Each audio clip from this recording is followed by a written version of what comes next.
Hi everyone, welcome to study word classes. So friends, आज हम लोग एसएसटी पेपर 2 के लिए पीवाईक्यू क्वेश्चन डिस्कस करने वाले हैं।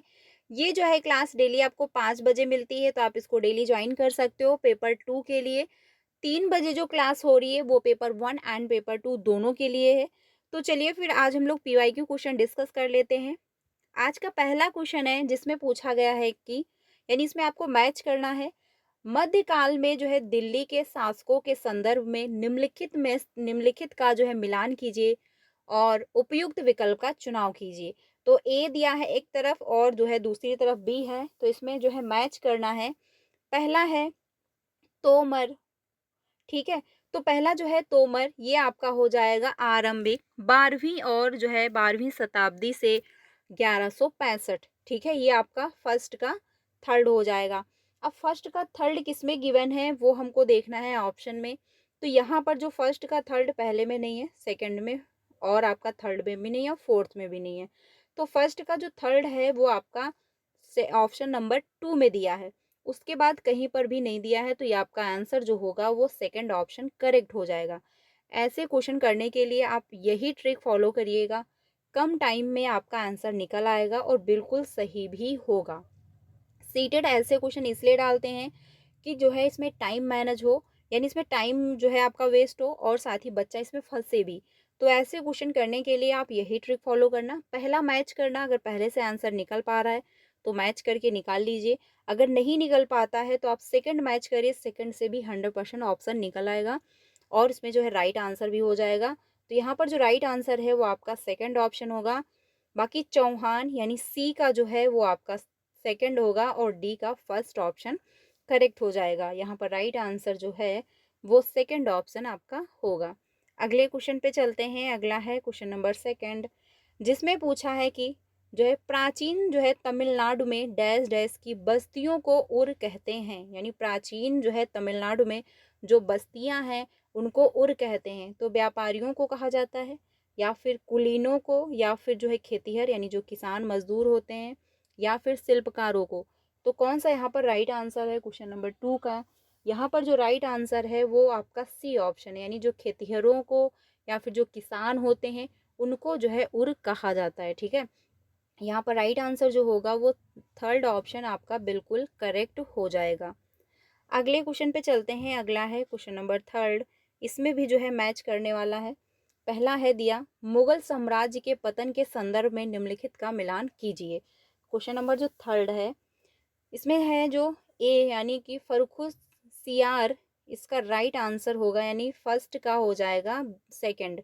तो फर्स्ट का सेकंड जो है आपका ऑप्शन नंबर थर्ड है, क्योंकि थर्ड में ही जो है ए का सेकंड दिया गया है, बाकी किसी में भी नहीं है। तो यहाँ पर जो राइट आंसर हो जाएगा वो थर्ड ऑप्शन होगा, ठीक है।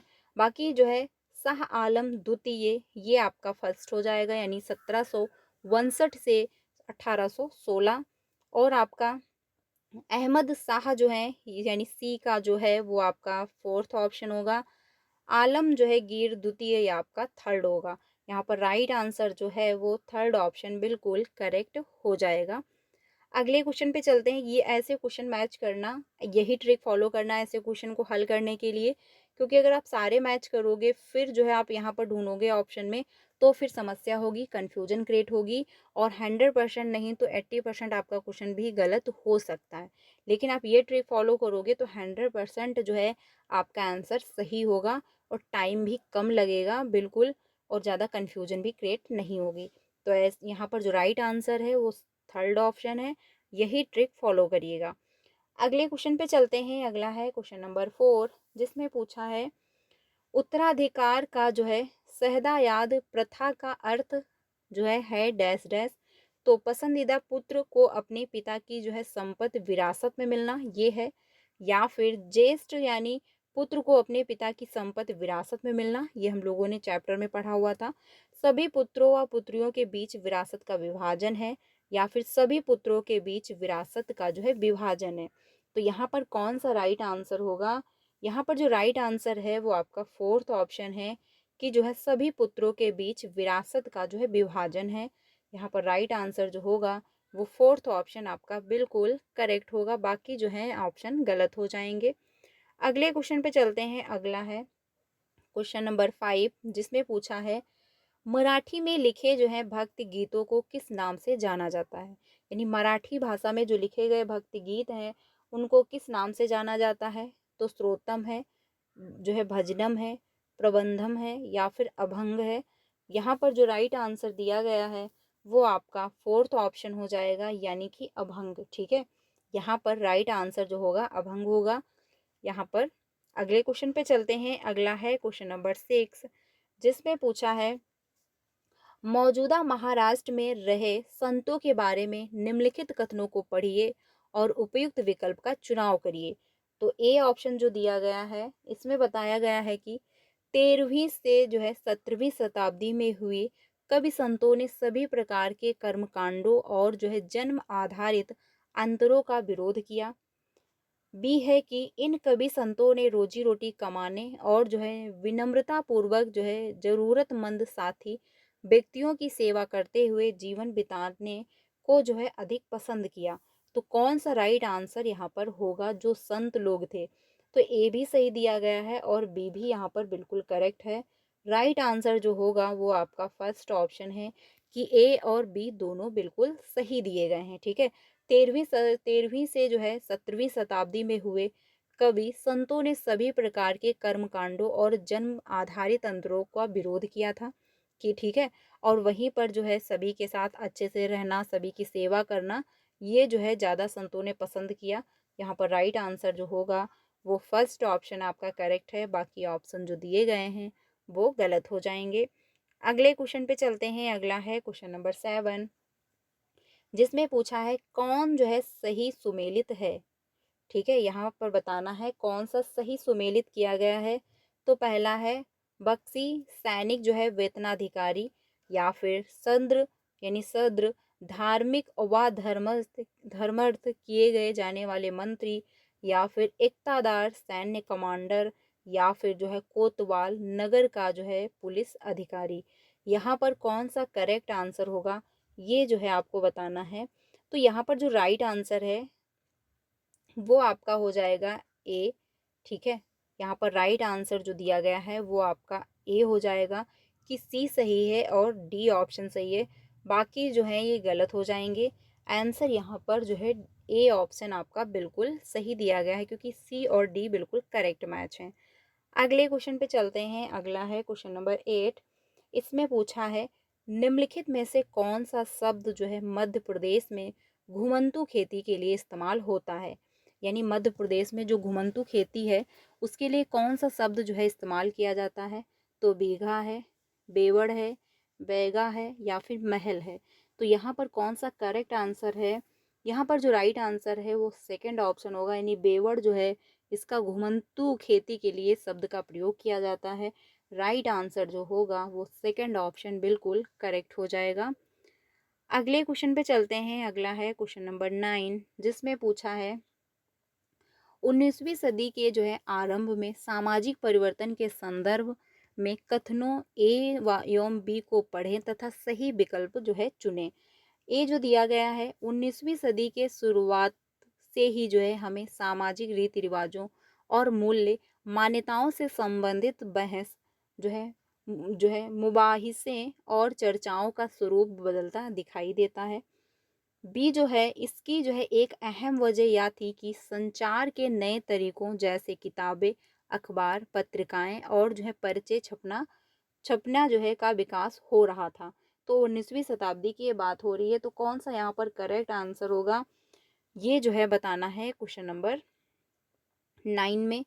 क्वेश्चन नंबर जो 9 है इसका राइट आंसर जो दिया गया है वो फर्स्ट है, यानी ए भी सही है और बी भी सही है, और साथ ही जो है ए बी की सही व्याख्या भी कर पा रहा है। ठीक है, तो जब 19वीं शताब्दी चल रही थी इसमें जो है रीति रिवाज और मूल्यों का जो है हमको पता चला, और साथ ही जो है चर्चाओं का जो स्वरूप था वो बदलता दिखाई दे रहा था, क्योंकि पत्रिकाएं, अखबार, पर्चे जो है ये छपना स्टार्ट हो चुके थे, जिसके थ्रू जो है हमको बहुत सारी जानकारियाँ प्राप्त होने लगी थी। यहाँ पर जो राइट आंसर हो जाएगा वो फर्स्ट ऑप्शन आपका बिल्कुल सही हो जाएगा। अगले क्वेश्चन पे चलते हैं। अगला है क्वेश्चन नंबर 10, क्वेश्चन नंबर जो है 10 जिसमें पूछा है कि कथनों ए एवं आर को पढ़ें तथा सही उत्तर चुनें। ठीक है, ए दिया गया है कथन जिसमें पूछा है डॉक्टर वी आर अम्बेडकर ने बचपन में रोजमार्ग की जिंदगी में जातिगत जो है पक्षपात झेला, यानी जो भेदभाव थे जाति से रिलेटेड, ये जो है उन्होंने झेला।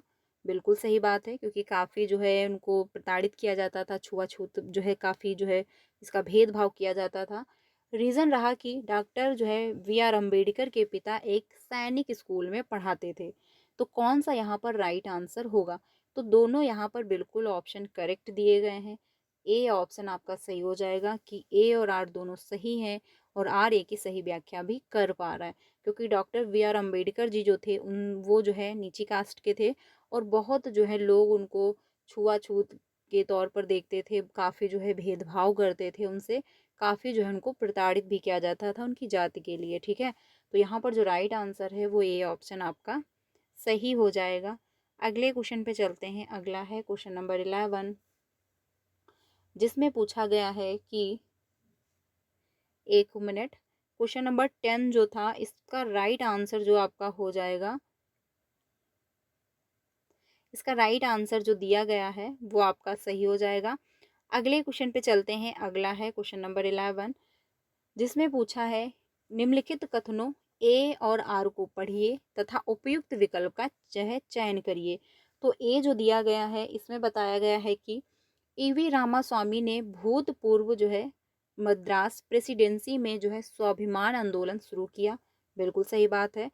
रीजन जो दिया गया, उन्होंने ऐसा लोगों को समाज में जातिगत भेदभाव के खिलाफ संघर्ष कराने के लिए किया, यानी जो समाज में जो है भेदभाव जो था, जातिगत भेदभाव था, जो कि नीची कास्ट के हैं ये ऊंची कास्ट है, ठीक है, जो ये जातिगत भेदभाव था इसके खिलाफ जो है संघर्ष करवाने के लिए जो है वो लोगों को समाज में संघर्ष कराने के लिए किया गया। तो यहाँ पर जो ए दिया गया है वो भी सही है, और आर जो है वो भी करेक्ट दिया गया है। दोनों ऑप्शन बिल्कुल सही हैं। राइट आंसर जो होगा वो ए ऑप्शन है, कि ए और आर दोनों सही हैं, और आर ए की सही व्याख्या भी कर पा रहा है।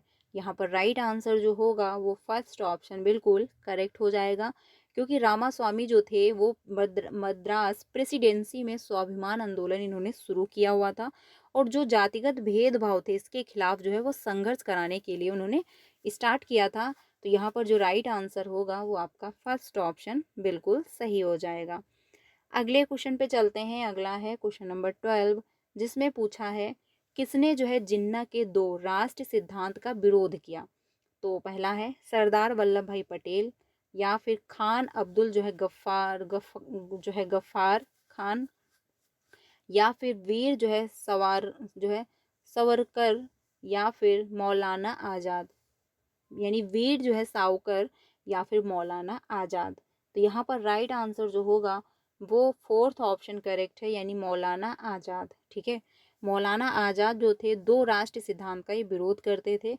यहाँ पर राइट आंसर जो होगा वो फोर्थ ऑप्शन आपका बिल्कुल करेक्ट हो जाएगा।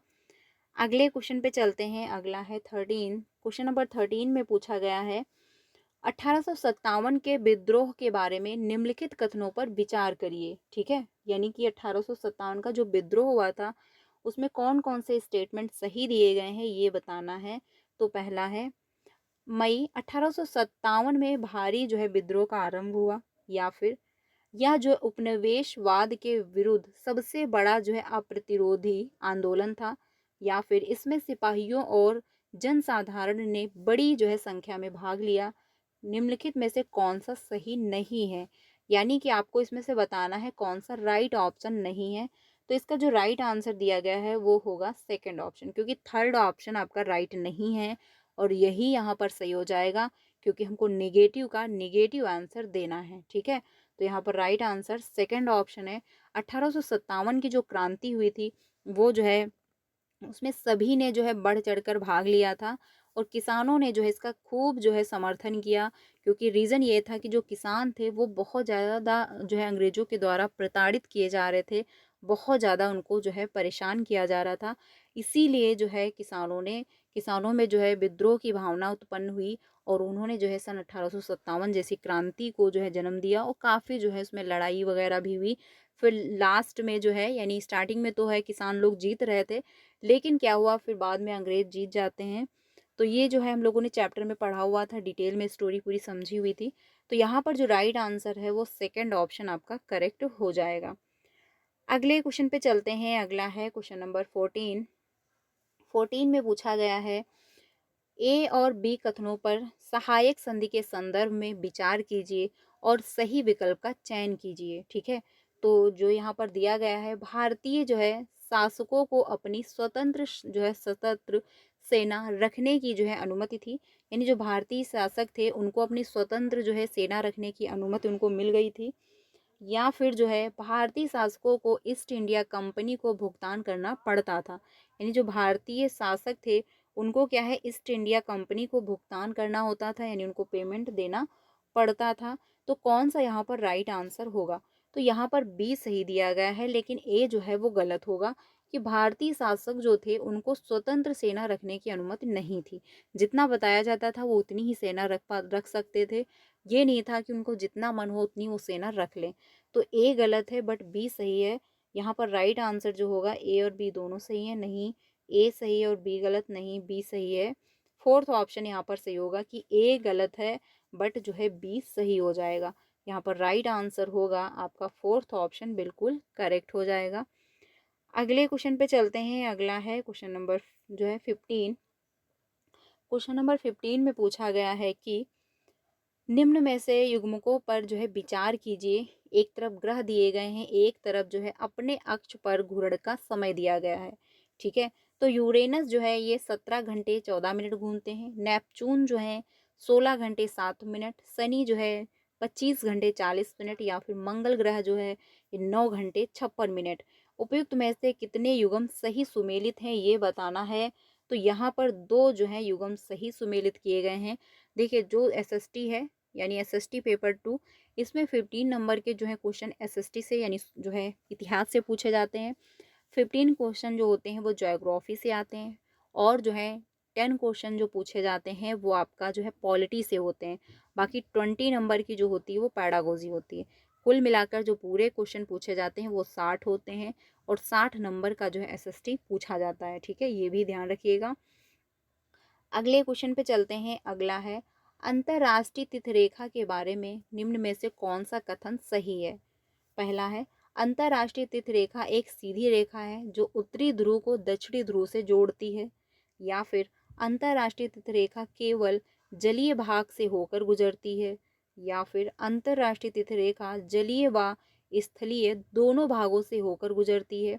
या फिर अंतरराष्ट्रीय तिथिरेखा लगभग 0 अंश देशांतर का अनुसरण करती है। तो यहाँ पर कौन सा करेक्ट आंसर हो जाएगा ये बताना है। यहाँ पर जो राइट आंसर होगा वो सेकंड ऑप्शन होगा कि अंतरराष्ट्रीय तिथिरेखा केवल जलीय भाग से होकर गुजरती है। ठीक है, यहाँ पर जो राइट आंसर है वो आपका सेकंड ऑप्शन बिल्कुल करेक्ट होगा। अगले क्वेश्चन पे चलते हैं। अगला है क्वेश्चन नंबर 17। निम्नलिखित कथनों ए और आर को पढ़िए तथा उपयुक्त जो है विकल्प का चयन करिए। तो कौन सा यहाँ पर राइट आंसर होगा? ए दिया गया है, अपने स्थान से जो है ध्रुव तारे का कोण मापकर आप अपने स्थान का अक्षांश जान सकते हैं। रीजन दिया गया कि विषुवत वृत्त के दोनों तरफ ध्रुवों के बीच की दूरी पृथ्वी के चारों ओर के वृत्त का 1/4 है। तो कौन सा यहाँ पर राइट आंसर होगा ये बताना है। तो यहाँ पर जो राइट आंसर होने वाला है वो आपका सेकंड है। ए और आर दोनों सही तो दिए गए हैं बट दोनों क्या है, एक दूसरे से रिलेट नहीं कर रहे हैं। यहाँ पर राइट आंसर जो गिवन है वो आपका सेकंड ऑप्शन हो जाएगा। यानी कि जो राइट आंसर है वो आपका यहाँ पर सेकंड ऑप्शन गिवन है। अब यहाँ पर कुछ लोग बोलेंगे क्योंकि ध्रुव तारे से यहाँ पर भी रिलेट कर रहा है, यहाँ पर भी रिलेट कर रहा है, लेकिन आपके ऑफिशियल आंसर की में जो गिवन है वो सेकंड ऑप्शन दिया गया है। तो हमको सेकंड ऑप्शन के ही साथ जाना है, क्योंकि अगर जो है सीटेट ने फिर से क्वेश्चन को रिपीट किया तो वही आंसर वेरीफाई करेगा सीटेट जो पहले से उन्होंने आंसर की में गिवन यानी दे रखा है या फिर गिवन है। तो यहाँ पर राइट आंसर जो होगा वो सेकंड ऑप्शन ही सही हो जाएगा। अगले क्वेश्चन पे चलते हैं। अगला है 18। 18 में पूछा गया है, जब हम एक भारतीय शहर से जापान की राजधानी जो है टोक्यो की यात्रा करते हैं तब हम कितने घंटे अर्जित करेंगे या गंवाएंगे? ये बताना है, यानी हम टाइम को अर्जित करेंगे या फिर हम टाइम को गंवा देंगे, ये बताना है क्वेश्चन नंबर 18 में। तो जो लगभग है जो है, यानी लगभग 4 घंटे हम गंवाएंगे, ठीक है, ये ध्यान रखना। यानी जो है लगभग क्या हो जाएगा, जब आप इसको समझोगे तो इसमें 4 घंटे क्या है आपको, यानी कि लगभग जो है हम 4 घंटे गंवा देंगे। यहाँ पर जो है सेकंड ऑप्शन सही हो जाएगा। अगले क्वेश्चन पे चलते हैं। अगला है क्वेश्चन नंबर 19। महासागरीय पर्पटी के मुख्य खनिज हैं। तो पहला है मैग्नीशियम है, एल्यूमिना है, या फिर सिलिका है, या फिर निकिल है। तो कौन सा राइट आंसर होगा? यहाँ पर जो राइट आंसर होगा वो थर्ड ऑप्शन है, यानी केवल ए और सी है। मैग्नीशियम है और साथ ही जो है क्या है, सिलिका है, ठीक है। आंसर हो जाएगा थर्ड ऑप्शन, बिल्कुल करेक्ट हो जाएगा। अगले क्वेश्चन पे चलते हैं। अगला है, एक व्यक्ति ने किसी जो है क्षेत्र का दौरा किया और वहां उसे जो है बाज बाज एस बीज के पेड़ तथा फ्रिजेड जो है मोनाल पक्षी मिले। उसने जो है निम्न में से किस वनस्पति क्षेत्र का दौरा किया होगा? यानी एक जो है एक व्यक्ति है, उसको ये सारी चीजें मिली, तो उन्होंने जो है कौन से वनस्पति क्षेत्र का जो है दौरा किया होगा, ये बताना है। तो यहाँ पर जो राइट आंसर होगा वो शीतोष्ण पर्णपाती जो है वन हो जाएगा। यानी शीतोष्ण जो है पर्णपाती जो वन होते हैं, वहां पर जो है ऐसे पेड़ पाए जाते हैं, मोनाल जो पक्षी होते हैं वो मिलते हैं। तो यहाँ पर जो राइट आंसर होगा वो सेकंड ऑप्शन हो जाएगा। उष्ण कटिबंधीय जो सदाबहार वन होते हैं, यहाँ पर जो होता है मतलब बहुत ज़्यादा जो है पेड़ पौधे पाए जाते हैं, काफ़ी संघनन जो है पेड़ पौधे होते हैं। रीज़न ये होता है कि जो उष्ण कटिबंधीय जो भाग होता है, यहाँ पर सूर्य की जो किरणें होती हैं वो बिल्कुल सीधी पड़ रही होती हैं, और काफ़ी जो है टेम्परेचर भी हीट कर रहा होता है, बहुत बारिश भी होती है, बहुत गर्मी भी पड़ती है। इसकी वजह से पेड़ पौधे अधिक मात्रा में पाए जाते हैं और काफ़ी घने भी होते हैं, ठीक है। बट यहाँ पर जो राइट आंसर दिया है वो सेकंड ऑप्शन करेक्ट हो जाएगा। तो फ्रेंड्स आज के लिए इतना ही रखते हैं। 20 क्वेश्चन हम लोगों ने आज डिस्कस कर लिए। कल हम लोग 21 से स्टार्ट करेंगे। ये क्लास 5 बजे आपको मिल जाएगी डेली, तो आप इसको डेली ज्वाइन करें, क्योंकि बिल्कुल भी अब ज़्यादा टाइम बचा नहीं है।